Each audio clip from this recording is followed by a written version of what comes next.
strength. As always, thank you very much for coming to check out my page and also to check out my Understanding Game Demands template.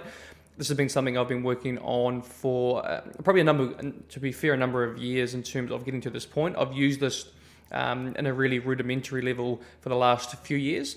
And the reason why I want to get this out to the masses is because I feel understanding the game demands is probably one of the most untapped skill for coaches out there.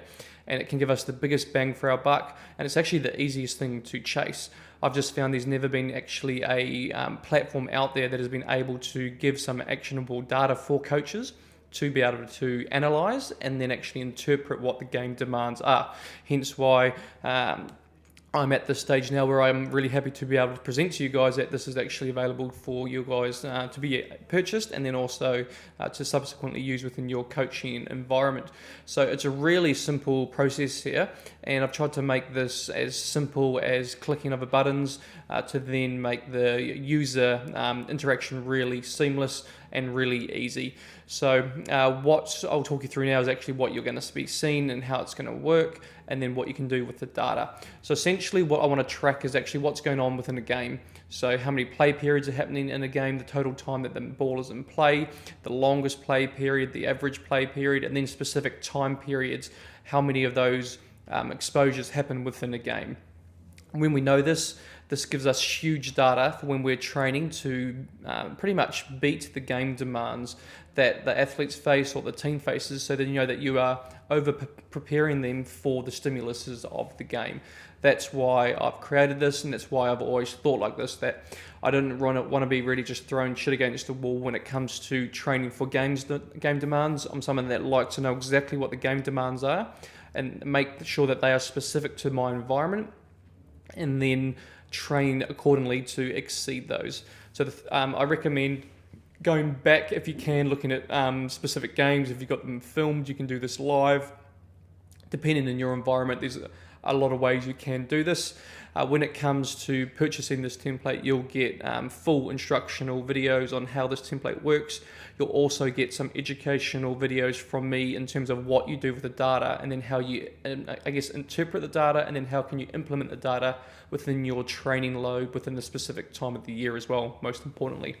So when you're actually coding a game, you can be doing it via a video, or you could be coding the game live.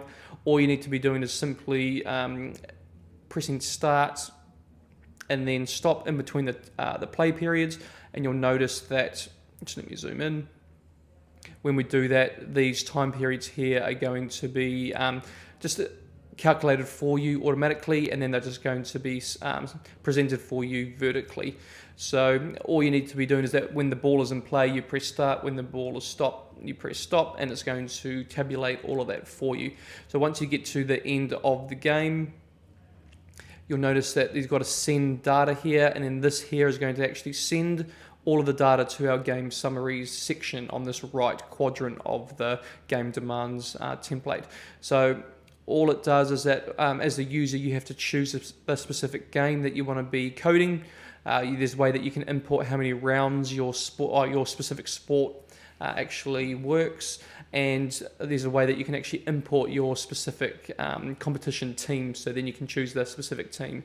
So then when it comes to looking back at the data, we have the specific game that we've coded, whether it's 1, 2, or 3, the round that the game happened, and then the opposition, most importantly.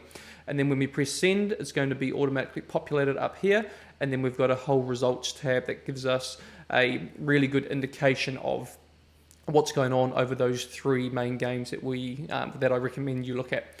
So I'm just going to do one more play period, just so we've got enough in this section. Let's just say it's just finished after there was the penalty, so stop there. So all I'm going to be doing now is just printing send and sending this data over to the game summary.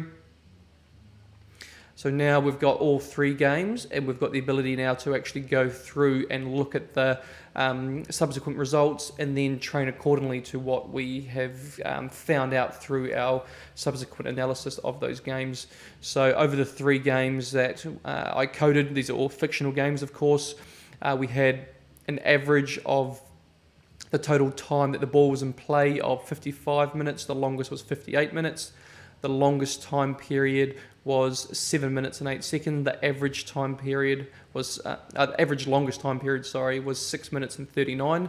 That's really important because that gives us some worst case scenario data that we can train for when it comes to creating a game stimulus and then also exceeding that game stimulus. We've then also got some average time periods throughout each game. So the average time period was 1:41. So we know that we've got pretty much an average of 33 play periods within a game, and the average play period is 1:41. So if we can try and again marry those up to our training loads, then we know that we are exceeding the game demands. Hugely powerful tools here, really good, clear way of presenting this to your coaches. All you do at the end of it, you just save this as a PDF, and then it's going to be available to be selected and then presented to your coaches. So this is one of my best tools, the most exciting tools that I've developed, and I'm really excited that I can show this to you, and it's going to actually really enhance the way you coach, and most importantly, give you so much more actionable data that is true to your environment, and it's going to make your coaching process so much better and so much more valuable. So I really hope you enjoy this, and I'll see you on the next video. Contact me if you've got any information on this, but I know you'll like it. Thank you.